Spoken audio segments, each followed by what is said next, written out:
मौजूदा मुख्यमंत्री नीतीश कुमार जी ही हमारे गठबंधन के विधायक, हमारे गठबंधन के नेता के तौर पर मुख्यमंत्री की भूमिका का निर्वहन करने का काम करें। विधायक दल के नेता के तौर पर एक बार फिर से राजू तिवारी जी पर पार्टी ने भरोसा करने का काम किया। इस बार एक बड़े विधायक दल का नेता बनने की जिम्मेदारी इनको मिली है। आप बताइए भैया, ये कौन सहज स्वीकार करेगा कि इतनी माथापच्ची के बाद, हाथ पांव जोड़ने के बाद, एक दूसरे को आंख दिखाने के बाद तो आपने मुख्यमंत्री के चेहरे पे सहमति दी। अगर ये सहमति इतनी पहले ही थी तो राहुल जी तो घूम के गए थे ना भैया बिहार। और एक और जो उप मुख्यमंत्री बनने के लिए भैया पूरी पार्टी को ही उन्होंने स्वाहा कर दिया। और उस पर भी अहंकार उस गठबंधन का देखिए कि जनादेश अभी तक आया नहीं था और 18 तारीख को हम शपथ लेंगे, 18 तारीख को हम शपथ लेंगे। ये लोकतंत्र की भाषा नहीं है, ये अहंकार की भाषा है, ये तानाशाही की भाषा है।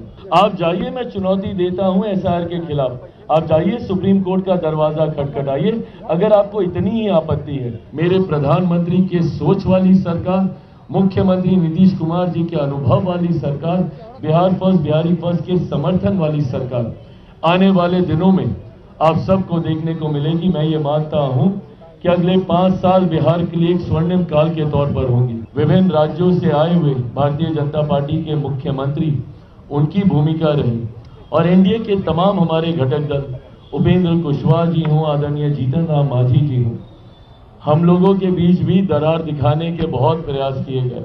हम लोगों ने प्रचार करके एक दूसरे के विधायकों को जिताने का काम किया। आज जब मुख्यमंत्री जी से मुलाकात हुई तो जिस मुस्कुराहट के साथ वो बता रहे थे कि ये देखिए हम वोट डालकर आए हैं और हेलीकॉप्टर छाप पर हम वोट डालकर आए हैं, ये दिखाता है इस एकजुटता को।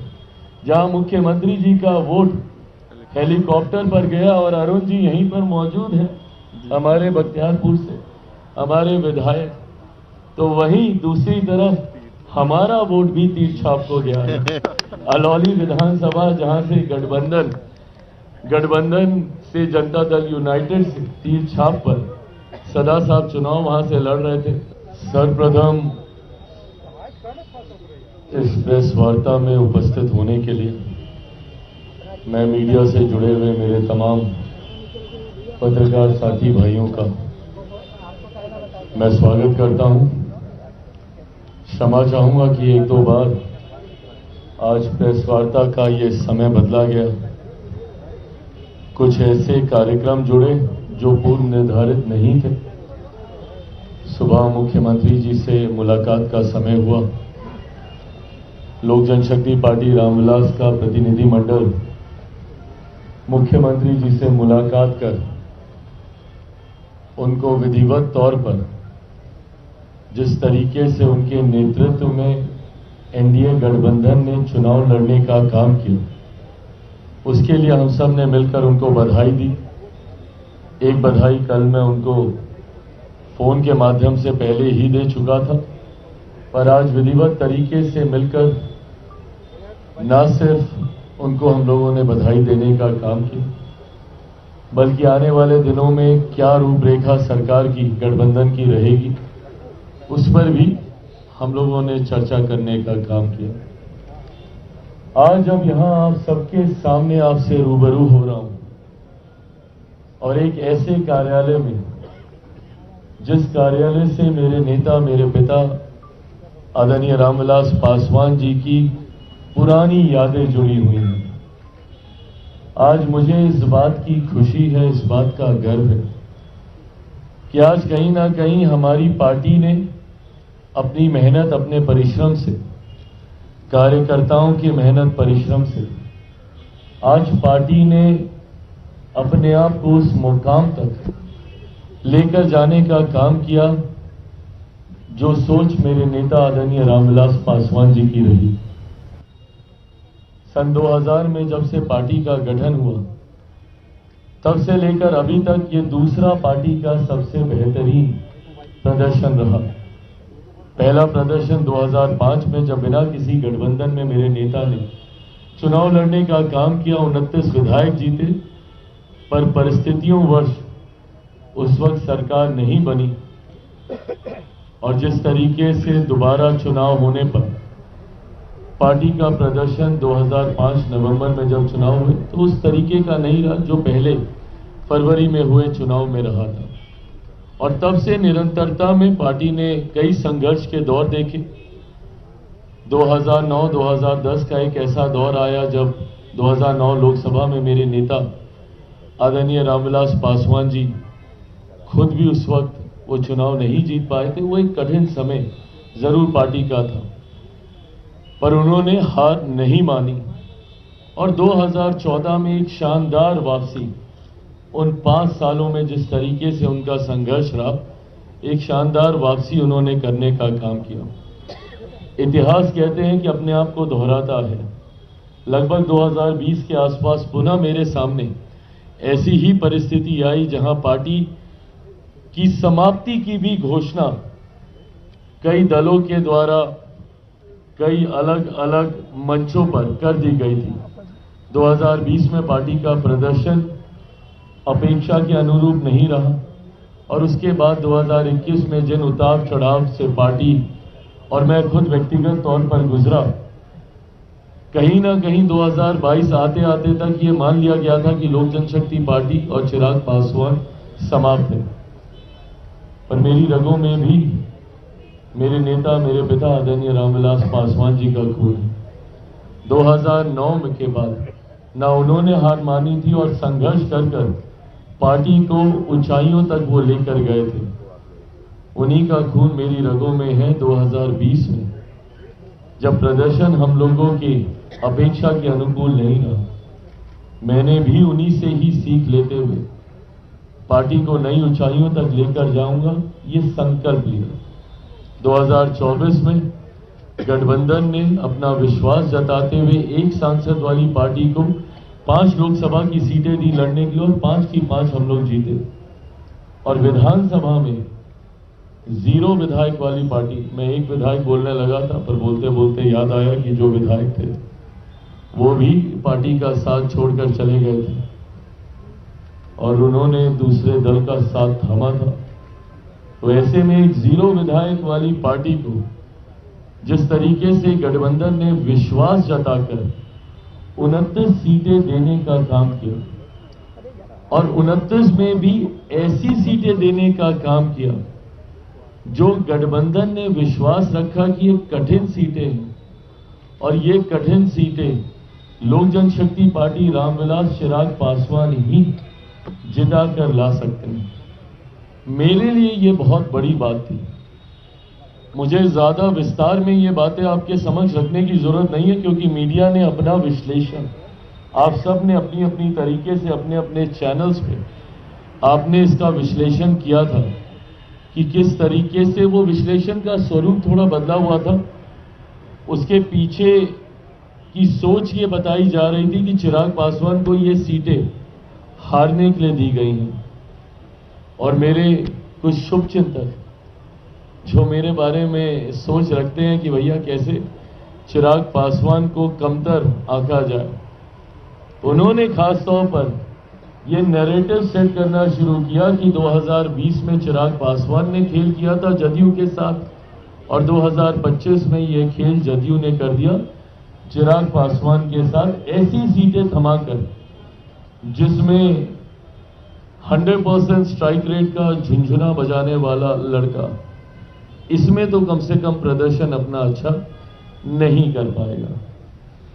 और थ्रू आउट द इलेक्शंस, पूरे चुनाव प्रचार के दौरान ये नैरेटिव सेट करने का प्रयास किया गया कि जदयू और लोजपा में दरारें हैं, ये दरारें भरी नहीं गई हैं, अब चिराग पासवान से बदला लेने का समय आ गया और अब चिराग अगर 4-5 सीटें भी इसमें से जीत जाएंगे तो बहुत बड़ी बात होगी। एंड मोर और लेस अधिकांश एग्जिट पोल ने भी वैसा ही दिखाना शुरू किया जहां पे हम लोगों को दहाई के आंकड़े तक भी लेकर जाने में कई एग्जिट पोल की सांस फूलने लगती थी। बहरहाल मैंने हमेशा इस बात को मैंने कहा कि मैंने चुनाव सर्वे के आधार पर नहीं, मैंने हमेशा चुनाव अपनी मेहनत के आधार पर लड़ने का काम किया। परिणाम मैंने ये सोचकर नहीं कि एग्जिट पोल मुझे क्या दिखाएंगे, परिणाम बिहार की जनता मुझे क्या देगी ये सोचकर मैंने चुनाव लड़ने का काम किया। 2014 में भी मात्र एग्जिट पोल, जब हम लोग 7 सीटें लड़े और 6 जीते थे, तो एग्जिट पोल मात्र 2 सीटें दिखा रहा, और कुछ जगह तो ये कह के दिखाई जा रही थी कि बस बाप बेटा ही, ये वर्ड इस्तेमाल किया गया था कि बस बाप बेटा अपनी सीटें जीतेंगे, जमुई से चिराग और हाजीपुर से मेरे नेता। और 2019 में भी जब 6 की 6 हम लोग जीते, तब भी यही नैरेटिव सेट किया जा रहा था कि बहुत होगा तो 2 सीटें जमुई चिराग निकाल लेंगे, हाजीपुर इनके नेता के नाम पर, उस वक्त हमारे चाचा चुनाव लड़ रहे थे, वो निकाल लेंगे। और 24 में तो हद कि भैया सिर्फ हम ही सीट निकाल पाएंगे, जमुई की 1 सीट निकल गई तो निकल गई, बाकी इनके जितने प्रत्याशी हैं उनमें से कोई चुनाव नहीं जीत पाएगा। और मेरे 5 सांसद आज इस मंच पर आपके सामने मौजूद हैं।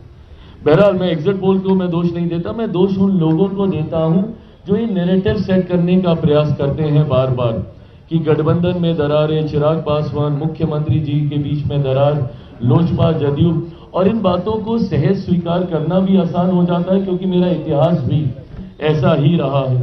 2020 में जिस तरीके से हमारी भूमिका रही, तो उस भूमिका के साथ जोड़ते हुए इन परिस्थितियों को जोड़ना आसान हो जाता था, और इसीलिए 24 के लोकसभा में भी यही परसेप्शन बनाया गया और यही परसेप्शन 2025 विधानसभा में भी बनाया गया।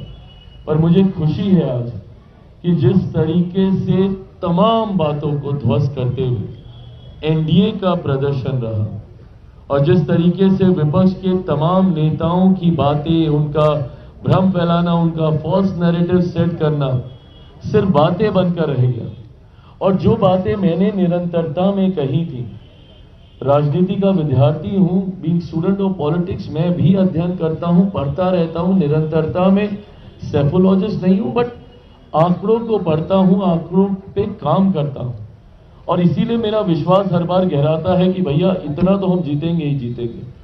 और वो विश्वास जो मैं आप लोगों से संवाद के दौरान भी रखता हूं, वो आता ही इन बातों को लेकर है क्योंकि मैंने उन आंकड़ों पे काम किया होता है।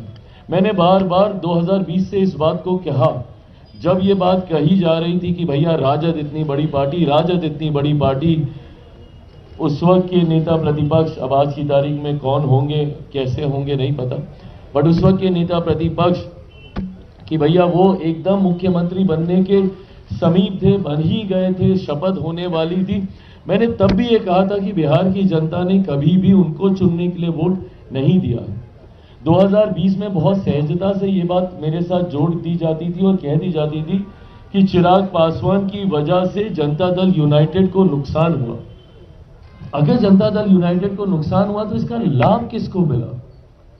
उसका लाभ सीधा सीधा राजद को मिला था। राजद को भी उस वक्त बड़ी पार्टी चुनने का जनादेश नहीं था क्योंकि उस वक्त एक डिवाइडेड एनडीए था। इसका लाभ परिस्थितिवश राजद को मिल गया था।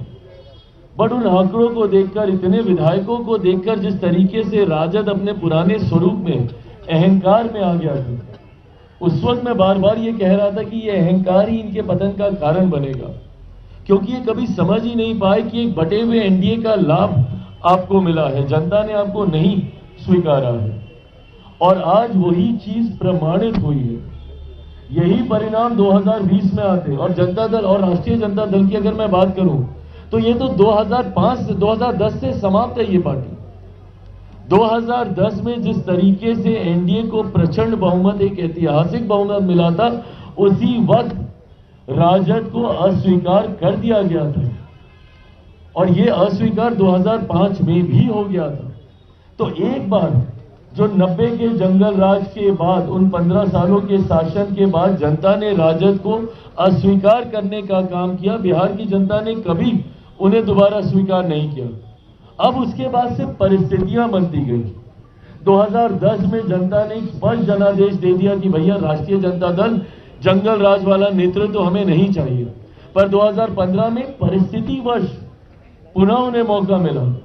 मुख्यमंत्री नीतीश कुमार जी के उनके साथ जाने की वजह से उन्हें लाभ हुआ, और 2020 आते आते तक जिस तरीके से एनडीए में बिखरा हुआ, अगर 2015 का भी एनडीए वैसा ही रहता जैसे आज है, तो भी इन लोगों के लिए खाता खोलना मुश्किल होता। 2020 में भी आज जैसे हम लोग हैं वैसे ही रहते तो इन लोगों के लिए दहाई का आंकड़ा पार करना मुश्किल होता। और 2025 ने तो प्रमाणित कर ही दिया भैया।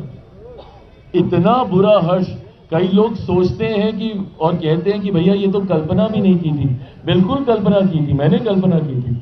और मैं बार बार आप लोगों से बातचीत के दौरान इस बात को मैं कहता रहा था और मैं कह रहा था कि भैया अगर हम लोग यूनाइटेड तौर पर चुनाव लड़ लेंगे तो कोई कारण नहीं है कि राष्ट्रीय जनता दल या महागठबंधन अस्तित्व में भी आ सके। और इस बार जिस तरीके से इनकी बुरी करारी हार हुई है, ये दर्शाता है कि जिस तरीके से महागठबंधन राष्ट्रीय जनता दल को बिहार की जनता आज से नहीं दशकों से नकार चुकी है, पिछले 20 साल से नकार चुकी है। ये सिर्फ एक भ्रम बना हुआ है।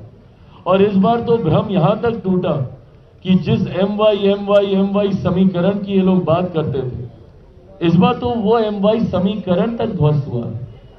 और इस बार कई ऐसे एम हैं एक बड़ी संख्या में जिन्होंने हम लोगों का साथ देने का काम किया, जो मुख्य धारा के साथ जुड़ना चाहते हैं। और कई ऐसे वाई के साथी भी हैं जो इस बात को समझ गए भैया कि वाई का मतलब सिर्फ एक परिवार है महागठबंधन में। वाई का मतलब मुख्यमंत्री भी मैं, मेरे जेल जाने के बाद मेरी अर्धांगिनी, अगली पीढ़ी आएगी तो मेरा बेटा सांसद बनने की बात आएगी तो मेरी बेटी, कोई भी लाभ मिलने की बात होगी तो मेरा परिवार। तो वाई भी इस बात को अच्छी तरीके से समझ गए। आज उसी समाज से आने वाले मेरे कई विधायक आप सबके पीछे यहां पर मौजूद हैं। तो ऐसे में चुनाव पहले दिन से ही स्पष्ट था कि जिस एकजुटता के साथ एनडीए चुनाव लड़ रहा था, जहां पर बात सिर्फ विकास की हो रही थी, जहां पर बात डबल इंजन से मिलने वाले लाभ की हो रही थी, जहां पे बात मेरे प्रधानमंत्री के सोच की हो रही थी, जहां पे बात मुख्यमंत्री नीतीश कुमार जी के अनुभव की हो रही थी, जहां पे बात बिहारी फर्स्ट की हो रही थी, जहां पे एनडीए घटक दलों की एकजुटता की बात हो रही थी, तो वहीं दूसरी तरफ महागठबंधन के अहंकार की बात हो रही थी, एक दूसरे को सम्मान न देने की बात हो रही थी। आप बताइए भैया, ये कौन सहज स्वीकार करेगा कि इतनी माथा पच्ची के बाद, हाथ पांव जोड़ने के बाद, एक दूसरे को आंख दिखाने के बाद तो आपने मुख्यमंत्री के चेहरे पे सहमति दी। अगर ये सहमति इतनी पहले ही थी तो राहुल जी तो घूम के गए थे ना भैया बिहार, उस वक्त घोषणा कर देते उनके चेहरे पर किस तरीके से उनको डराना धमकाना पड़ा, तब जाके वो चेहरे की घोषणा हुई। और एक और जो उप मुख्यमंत्री बनने के लिए भैया पूरी पार्टी को ही उन्होंने स्वाहा कर दिया। और उस पर भी अहंकार उस गठबंधन का देखिए कि जनादेश अभी तक आया नहीं था और 18 तारीख को हम शपथ लेंगे, 18 तारीख को हम शपथ लेंगे। ये लोकतंत्र की भाषा नहीं है, ये अहंकार की भाषा है, ये तानाशाही की भाषा है। और जिसको 90 के दशक के बाद जनता ने नकारा तो आज तक उन्होंने कभी स्वीकारा नहीं। आज के बाद राष्ट्रीय जनता दल जिस तरीके से ये सांप्रदायिकता जातीयता का प्रतीक बन चुका था, एमवाई समीकरण, और कल मुझे खुशी हुई कि जिस बिहार फर्स्ट बिहारी फर्स्ट की सोच को मेरे प्रधानमंत्री जी ने भी मजबूती से दोहराने का काम किया। जिस बात को मैंने हर मंच से कहा कि सही मायनों में बिहार में कोई एमवाई समीकरण है तो उस एम में देश की ही नहीं दुनिया की आधी आबादी का प्रतिनिधित्व करने वाली महिलाएं हैं, तो उस वाई में मेरे प्रदेश की ही नहीं देश की सबसे बड़ी आबादी युवाओं की है। ये है सही मायनों में एमवाई का समीकरण। कल प्रधानमंत्री जी ने भी इस बात को मजबूती से कहने का काम किया। इस एमवाई समीकरण के साथ आने वाले दिनों में हमारी सरकार कार्य करने का काम करेगी, जहां पे जात पात धर्म मजहब से उठकर एक समावेश की सोच के साथ, जिसमें बिहार फर्स्ट बिहारी फर्स्ट का मजबूत समर्थन आप सबको देखने को मिलेगा। मेरे प्रधानमंत्री के सोच वाली सरकार, मुख्यमंत्री नीतीश कुमार जी के अनुभव वाली सरकार, बिहार फर्स्ट बिहारी फर्स्ट के समर्थन वाली सरकार आने वाले दिनों में आप सबको देखने को मिलेगी। मैं ये मानता हूं कि अगले 5 साल बिहार के लिए एक स्वर्णिम काल के तौर पर होंगे। पिछले साल सवा साल में हम सब ने अनुभव किया कि कैसे मेरे प्रधानमंत्री के लिए बिहार प्राथमिकता है। देश का प्रधानमंत्री साल भर के भीतर 12-13 बार बिहार आते हो, चुनाव प्रचार को जिस तरीके से उन्होंने लीड करने का काम किया, जिस तरीके से हर दूसरे दिन बिहार आकर उन्होंने यहाँ पे प्रचार करने का काम किया, ऐसे में परिणामों के बाद जहां मैं बिहार की जनता का धन्यवाद करता हूं कि सही समय पे लिया गया सही फैसला। आज की तारीख में बिहार में जरूरत है इस डबल इंजन की सरकार की, तो वहीं मैं मेरे प्रधानमंत्री का धन्यवाद करता हूं, जितनी मेहनत उन्होंने चुनाव प्रचार में करने का काम किया। हर दूसरे दिन बिहार आकर जिस तरीके से उन्होंने बिहारियों में ये विश्वास दिलाने का काम किया, चुनाव से पहले भी जिस तरीके से निरंतरता में बिहार आकर लाखों करोड़ों की परियोजनाओं को बिहारियों के लिए समर्पित करने का काम किया, न सिर्फ शुभारंभ किया बल्कि उद्घाटन कर बिहारियों को उन योजनाओं को समर्पित करने का काम किया। इन चीजों ने विश्वास बढ़ाया बिहारियों के मन में। और जिस तरीके से मुख्यमंत्री नीतीश कुमार जी ने इस पूरे चुनाव कैंपेन को लीड करने का काम किया, कल मैंने फोन के माध्यम से तो उनको बधाई दिया, आज व्यक्तिगत मुलाकात में भी मैंने मुख्यमंत्री जी को बधाई देने का काम किया। जिस तरीके से उनके ऊपर व्यक्तिगत आरोप लगाए गए, जिस तरीके से उनके स्वास्थ्य को लेकर बार बार विपक्ष के द्वारा टिप्पणी की गई, मुख्यमंत्री जी ने करके दिखाया कि आप जितना उनके ऊपर प्रहार कीजिएगा वो उतने ही मजबूत होकर बाहर निकलेंगे। ना सिर्फ उन्होंने चुनाव कैंपेन को लीड किया बल्कि विपरीत परिस्थितियों में जब बिहार के दूसरे तथाकथित युवा नेता कमरे में बैठे हुए थे, क्योंकि मौसम खराब है, तो फोन पे भाषण दे रहे थे, उस वक्त मेरे मुख्यमंत्री गाड़ी से जाकर वो प्रचार कर रहे थे। जितनी सभाएं उन्होंने की, उन्होंने करके दिखाया कि भैया उनके अंदर आज भी वो क्षमता है, और इन्हीं बातों पर विश्वास किया। जितने फॉल्स नैरेटिव विपक्ष ने गढ़ने का काम किया, मेरे प्रधानमंत्री के बारे में जो व्यक्तिगत टिप्पणी की, उनके बारे में जिस तरीके से उनकी मां को लेकर किसी भी मंच पर वोट के लिए ये नाचने लगेंगे, इन बातों को लेकर, कभी चौकीदार चोर है तो आज वोट चोरी की बात कहकर जितने व्यक्तिगत प्रहार उनके ऊपर हुए, उतना ज्यादा हमारा गठबंधन मजबूत हुआ। बिहारी मर्यादाओं के लिए जाने जाते हैं, अपनी सभ्यता के लिए जाने जाते हैं। ऐसी असभ्य भाषा कभी भी बिहारियों ने स्वीकार नहीं की है। ऐसे में एक बार फिर से इस असभ्यता को नकारने का काम किया गया है बिहार की जनता के द्वारा। मैं बिहार की जनता का धन्यवाद करते हुए मेरे प्रधानमंत्री का धन्यवाद करता हूं। कल फोन पर भी उनसे बातचीत हुई, उनको जहां मैंने धन्यवाद दिया उनके परिश्रम के लिए, उनके द्वारा जिस तरीके से लोक जनशक्ति पार्टी रामविलास हमारी भूमिका को सराहने का काम किया गया, और जिस तरीके से उन्होंने कहा कि हमारी एकजुटता ही इस परिणाम का कारण है, उनके ये शब्द मेरे लिए, मेरे तमाम नेताओं के लिए, मेरे तमाम विधायकों का मनोबल बढ़ाते हैं। आज जिस तरीके से सुबह केंद्रीय गृह मंत्री अमित शाह जी का फोन आया और उनकी जो एक अहम सक्रिय भूमिका बिहार विधानसभा चुनाव के दौरान रही, उन्होंने जिस तरीके से लोक जनशक्ति पार्टी रामविलास की भूमिका को सराहने का काम किया, मैं, मेरी पार्टी उनका भी धन्यवाद करती है। जिस तरीके से भारतीय जनता पार्टी के राष्ट्रीय अध्यक्ष जेपी नड्डा साहब जी, उनकी सक्रिय भूमिका रही, विभिन्न राज्यों से आए हुए भारतीय जनता पार्टी के मुख्यमंत्री, उनकी भूमिका रही, और एनडीए के तमाम हमारे घटक दल, उपेंद्र कुशवाहा जी हों, आदरणीय जीतन राम मांझी जी हों, हम लोगों के बीच भी दरार दिखाने के बहुत प्रयास किए गए, पर जिस सहजता से एक दूसरे की सीट पर जाकर हम लोगों ने प्रचार करके एक दूसरे के विधायकों को जिताने का काम किया। आज जब मुख्यमंत्री जी से मुलाकात हुई तो जिस मुस्कुराहट के साथ वो बता रहे थे कि ये देखिए हम वोट डालकर आए हैं और हेलीकॉप्टर छाप पर हम वोट डालकर आए हैं, ये दिखाता है इस एकजुटता को। जहां मुख्यमंत्री जी का वोट हेलीकॉप्टर पर गया, और अरुण जी यहीं पर मौजूद हैं हमारे बख्तियारपुर से, हमारे विधायक, तो वहीं दूसरी तरफ हमारा वोट भी तीर छाप को गया है। अलौली विधानसभा जहां से गठबंधन से जनता दल यूनाइटेड से तीर छाप पर सदा साहब चुनाव वहां से लड़ रहे थे अलौली विधानसभा में, तो रामचंद्र सदा साहब वहां से चुनाव लड़ रहे थे। ये दर्शाता है कि किस एकजुटता के साथ, और अगर ये नहीं होती तो ये परिणाम नहीं होते। इन बातों को आज मैं दोहरा इसीलिए रहा हूं क्योंकि थ्रू आउट हम लोगों के बीच में मेरे माझी जी को लेकर, अरे लोकसभा में मैं उनके साथ बैठता हूं, उनसे संवाद करता हूं, उम्र में बड़े हैं, आदरणीय हैं, अनुभवी हैं, उनसे सीखता हूं। उपेंद्र जी को लेकर कि भैया महुआ की सीट को लेकर, ये महुआ के हमारे जॉइंट किलर यहाँ पे मौजूद है भैया संजय सिंह जी, ये वहां से जिस तरीके से इनकी जीत सुनिश्चित थी और जिस तरीके से विवाद को दर्शाने का काम किया गया, आज गठबंधन ने एकजुटता के साथ चुनाव लड़ने का काम किया।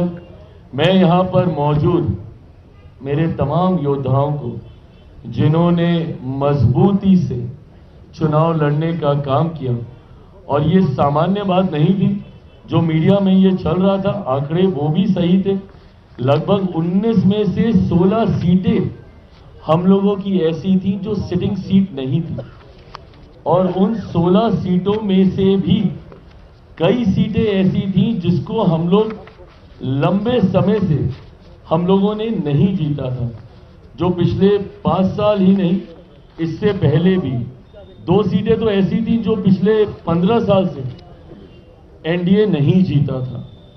उसमें से 9 सीटें ऐसी थी जो पिछले 10 साल से एनडीए नहीं जीता था, और उसमें से 4 सीटें ऐसी थी जो पिछले चुनाव में एनडीए हार चुका था।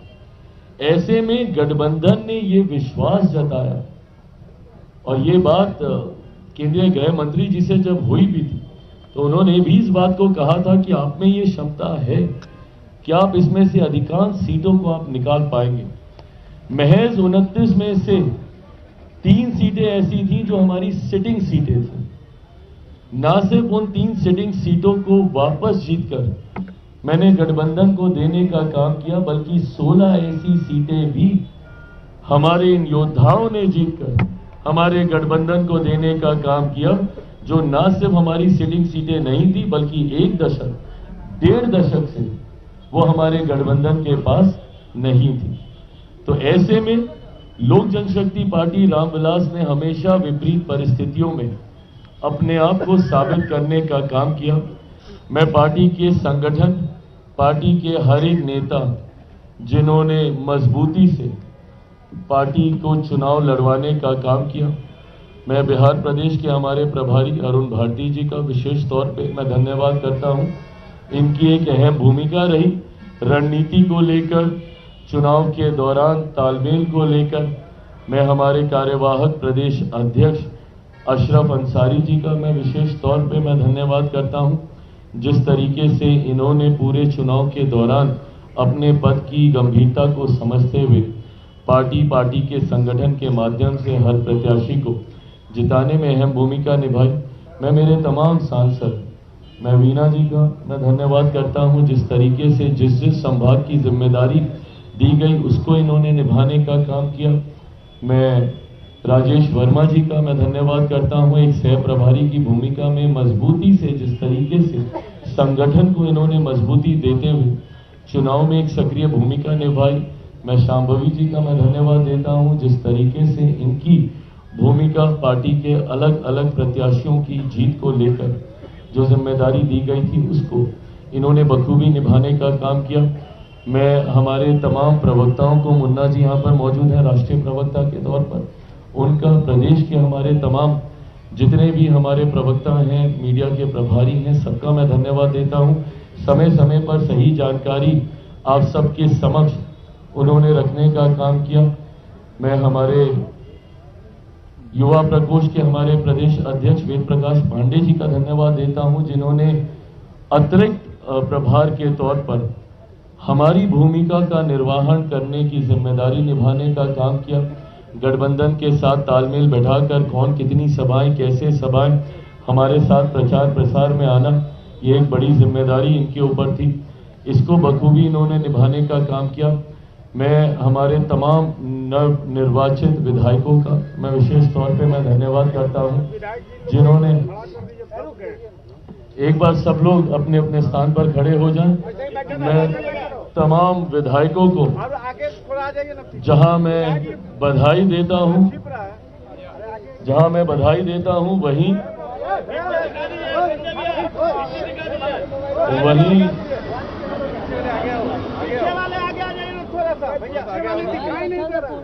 जो लंबे वाले हैं वो थोड़े से पीछे, जो आगे आ जाए। आप सब लोग आगे आ जाइए, साथ में खड़े हो जाइए, सब लोग साथ में खड़े हो जाइए। बेबी जी ऐसे में बेबी जी आप इधर आइए, संगीता जी आप भी इधर आइए, बीच में आइए, आप लोग आइए इधर साथ में। विनीता जी आप भी इधर आइए, बीच में आगे आ जाइए, हमारे ठीक पीछे आ जाइए। आइए, हाँ आइए संगीता जी, आइए विनीता जी। तो हमारे तमाम विधायक, इनको बधाई देते हुए बिहार फर्स्ट, बिहारी फर्स्ट को धरातल पर उतारने की बड़ी जिम्मेदारी इन सब के ऊपर है। और उम्मीद ही नहीं, पूरा विश्वास है कि लोक जनशक्ति पार्टी की मर्यादाओं को निभाते हुए, जहां पे विनम्रता, सभ्यता, मर्यादा का पालन करते हुए बिहार विधानसभा में जाकर मजबूती से अपने क्षेत्र की समस्या के समाधान के लिए आवाज उठाने का तमाम विधायक काम करेंगे, ये मेरा विश्वास है। आने वाले दिनों में विधायक दल के नेता के तौर पर एक बार फिर से राजू तिवारी जी पर पार्टी ने भरोसा करने का काम किया। हमारे नेता आदरणीय रामविलास पासवान जी के दौरान भी, उनके कार्यकाल के दौरान भी ये जिम्मेदारी इनके पास थी। इस बार एक बड़े विधायक दल का नेता बनने की जिम्मेदारी इनको मिली है। आने वाले दिनों में एक अहम भूमिका इनकी रहेगी। गठबंधन के साथ तालमेल कर गठबंधन के नेता के चुनाव से लेकर शपथ ग्रहण तक एक अहम भूमिका इन सब की रहेगी। पर मैं ये मानता हूं कि लोक जनशक्ति पार्टी रामविलास का हर एक कार्यकर्ता अपनी जिम्मेदारी को उतनी ही ईमानदारी से निभाने का काम करेगा। जिस लक्ष्य के साथ हम लोग आगे बढ़ रहे हैं, बिहार को विकसित राज्य बनाने के लक्ष्य को अगले 5 साल में एक मजबूत पड़ाव तक हम लोग लेकर जाएंगे, ये विश्वास दिलाता हूं। मैं मीडिया के तमाम पत्रकार साथियों का दिल से धन्यवाद करता हूं। इस दौरान आप सब ने भी मेरी पार्टी का बहुत साथ दिया। आप सब ने कई बार समय मिला, नहीं मिला, पर उसके बावजूद संपर्क साध कर सही जानकारी आपके दर्शकों तक पहुंचे, इस ईमानदार जिम्मेदारी को, और तभी आप सब लोकतंत्र का चौथा स्तंभ कहलाए जाते हैं, उस जिम्मेदारी को आप सब ने ईमानदारी से निभाने का काम किया। आप सब इस प्रेस वार्ता में आए, उसके लिए आप सबका बहुत बहुत धन्यवाद। जय हिंद, जय बिहार। मजबूत प्रदर्शन नई सरकार में आप और पार्टी की क्या भूमिका रहेगी? सर, बड़ा मजबूत प्रदर्शन रहा लोजपा का नई सरकार में। मुख्यमंत्री को लेकर दावेदारी है, लोजपा उप मुख्यमंत्री का पद लेगी। जैसा मैंने कहा कि हमारी पार्टी मर्यादाओं के लिए जानी जाती है, और मैंने कभी भी गठबंधन धर्म की मर्यादा को नहीं तोड़ा है। मैंने कभी भी कोई जानकारी ऐसी साझा नहीं की जो गठबंधन के भीतर जिसको लेकर सहमति ना बन गई हो। ऐसे में जब सीटों की संख्या पे चर्चा हो रही थी, जब सीटों का चयन, जब तक प्रत्याशियों के नाम फाइनल नहीं हुए, मैं आप लोगों के बीच आया नहीं था। ऐसे में ये भी तमाम वो बातें हैं जो गठबंधन के भीतर जिनको लेकर चर्चा होना अभी बाकी है। पार्टी से उप मुख्यमंत्री होंगे, नहीं होंगे, मंत्री कौन होंगे, कितने होंगे, ये तमाम बातें अभी गठबंधन के भीतर चर्चा होनी बाकी है। जैसे ही ये चर्चा होगी, इसकी जानकारी भी आप सबके साथ साझा की जाएगी। पहले भी आप चुनाव जीते, 19 विधायक आए, उसके लिए बधाई। आपने बार बार ये कहा है कि अपराध से कोई टॉलरेंस नहीं होगा। आपके पहले विधायक नहीं थे, अब आपके 19 विधायक आ चुके हैं। क्या आप इस चीज को लेकर फिर से तैयार रहेंगे? अगर अपराध होता है तो उसके लिए आवाज उठाएंगे? बिल्कुल नहीं, आवाज उठाएंगे ही नहीं, बल्कि अब तो जिम्मेदारी भी मेरे कंधों पर है। अभी तक जब मैं आपसे संवाद करता था तो मैं ये कह देता था कि मैं इस सरकार का हिस्सा नहीं हूं, जो टेक्निकली सही बात थी। अभी तक ना के बराबर लोक जनशक्ति पार्टी रामविलास, बीच में कुछ समय को छोड़ दें जहां बहुत थोड़े समय के लिए मेरे चाचा बिहार सरकार का हिस्सा रहे थे, बट अगर उस एक छोटे से कालखंड को छोड़ दिया जाए तो लोक जनशक्ति पार्टी कभी बिहार सरकार का सक्रिय रूप में मजबूती से ऐसा हिस्सा नहीं रही है। तो ये पहली बार होगा जब हम लोग बिहार सरकार का मजबूत हिस्सा हम लोग बनने जा रहे हैं। तो ऐसे में पहले मैं जरूर ये कह देता था कि लोक जनशक्ति पार्टी रामविलास बिहार सरकार का हिस्सा नहीं है, हम लोग समर्थन कर रहे हैं। पर अब क्योंकि मैं हिस्सा हूं और एक मजबूत हिस्सा आने वाले दिनों में हम लोग बनने जा रहे हैं, तो ऐसे में ये जिम्मेदारी भी लोक जनशक्ति पार्टी रामविलास हम सबके ऊपर आएगी कि अगर इसके बाद भी कोई ऐसी घटना घटती है तो उस जिम्मेदारी को उतनी ही विनम्रता से कबूल करते हुए उसके परमानेंट सल्यूशन के ऊपर हम लोग काम करें। तो ऐसे में भविष्य में भगवान ना करे पर कोई भी ऐसा विषय आएगा तो उसके लिए मैं मेरी पार्टी पूरी तरीके से जिम्मेदारी को लेते हुए उसके समाधान की ओर बढ़ने का काम करेंगे। चिराग जी, नई सरकार में आपकी और आपकी पार्टी की क्या भूमिका रहेगी, अगर आप थोड़ा सा बता पाएं, क्योंकि 19 विधायक। सबसे पहले तो नई सरकार के एजेंडे को पूरा करने की जिम्मेदारी हम लोग के ऊपर रहेगी। जो संकल्प पत्र हम पांचों दल के नेताओं ने एक साथ मिलकर आप सबके साथ साझा किया, जिसको लेकर आप में से कईयों के द्वारा कई मजाक भी बने कि आए फोटो खिंचाई, बट क्योंकि प्रचार चल रहा था और बहुत कम समय मिला था और हम सबके कार्यक्रम पूर्व निर्धारित थे, तो उस वक्त यही एक माध्यम बचा था कि हम सब एक साथ आकर आप सबके साथ उसको साझा करें। बट बहरहाल वो संकल्प पत्र महज कुछ पन्नों से बनी हुई एक किताब नहीं है, वो अगले 5 साल में धरातल पर उतारने का लक्ष्य है। 1 करोड़ नौकरी देने की हम लोगों ने बात की है, हर जिले में उद्योग लगाने की हम लोगों ने बात की है। तमाम इन बातों को धरातल पर उतारने की जिम्मेदारी हम सब के ऊपर है। मेरे बिहार फर्स्ट बिहारी फर्स्ट के कई बिंदुओं का उसमें जिक्र किया गया है, जिसको हम लोगों को उतारने का लक्ष्य है। मैंने बिहार में हमेशा बाढ़ सुखाड़ की समस्या का जिक्र मैंने किया, जिसके समाधान का जिक्र उसमें किया गया है। ये तमाम विषय ऐसे हैं, इंफ्रास्ट्रक्चर से जुड़े हुए, आर्थिक संभावनाओं से जुड़े हुए, सामाजिक सद्भावना से जुड़े हुए, जिसको आने वाले दिनों में धरातल पर उतारने की जिम्मेदारी गठबंधन के सहयोगी होने के नाते यह हम सब के ऊपर है। मैं समझ सकता हूं कि ये प्रश्न इस सोच के साथ आपने नहीं पूछा होगा, बट जिस सोच के साथ आपने पूछा वह भी गठबंधन के भीतर तय होगा, तो उस भूमिका की अभी जिक्र आपके साथ किया जाएगा। एक विपक्ष का सवाल है सर, मुख्यमंत्री के चेहरे के तौर पर लोक जनशक्ति पार्टी रामविलास, जैसा मैंने कहा और जिसका जिक्र केंद्रीय गृह मंत्री जी के द्वारा किया गया था कि तमाम विधायक बैठेंगे और संविधान की मर्यादा भी यही कहती है कि तमाम विधायक ही इवेंचुअली चुनने का काम करते हैं। ऐसे में मैं अगर अपनी पार्टी की तरफ से कहूं, क्योंकि अब हमारे विधायक दल के नेता यहां पर आ गए हैं, वो अधिकृत तौर पर भी ये जानकारी आपके साथ साझा करेंगे कि हमारे विधायक गठबंधन के नेता के तौर पे किसको चुनते हैं, और मुझे लगता है कि ये जानकारी जल्द आप सबके सामने आ जाएगी। मैं ये मानूंगा कि एक बार फिर से मौजूदा मुख्यमंत्री नीतीश कुमार जी ही हमारे गठबंधन के विधायक, हमारे गठबंधन के नेता के तौर पर मुख्यमंत्री की भूमिका का निर्वहन करने का काम करेंगे। एक विपक्ष का सवाल है चुनाव एनडीए प्रचंड बहुमत से जीती। एक सवाल ले लीजिए, जिस तरीके से एनडीए नहीं, बिल्कुल सही बात है। ये तो कलेक्टिवली है ना, किसी एक विषय को लेकर थोड़ी, ये कलेक्टिवली, भले वो केंद्र सरकार का हो, राज्य सरकार की योजनाएं हो, सबकी वजह से ये परिणाम आए हैं। किसी एक कारणवश रहा हो नहीं संभव है, कलेक्टिवली रिस्पॉन्सिबल है इतनी प्रचंड जीत के लिए। विपक्ष एसआईआर पे सवाल खड़ा कर रहा है। आदित्य ठाकरे ने कहा कि के दावेदार है आपकी पार्टी।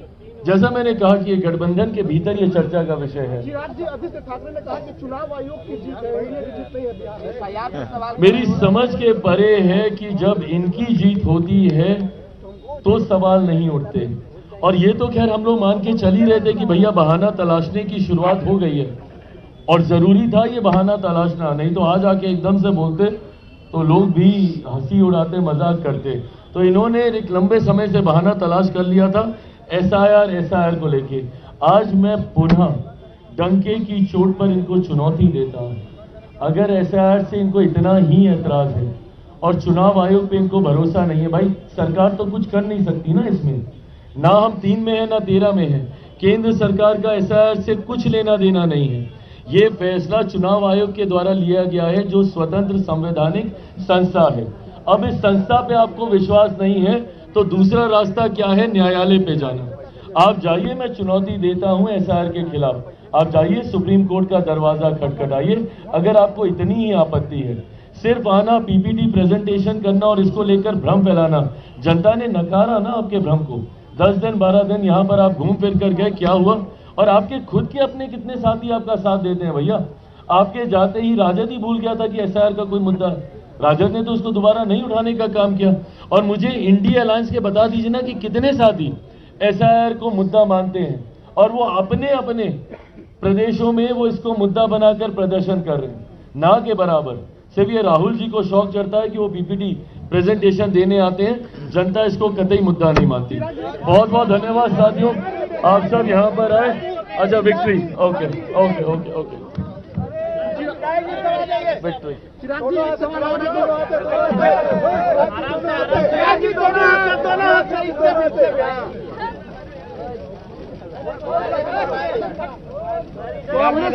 चिराग जी, कांग्रेस ने आपके सांसद का वीडियो डाला, डबल वोट का आरोप लगा रहा है।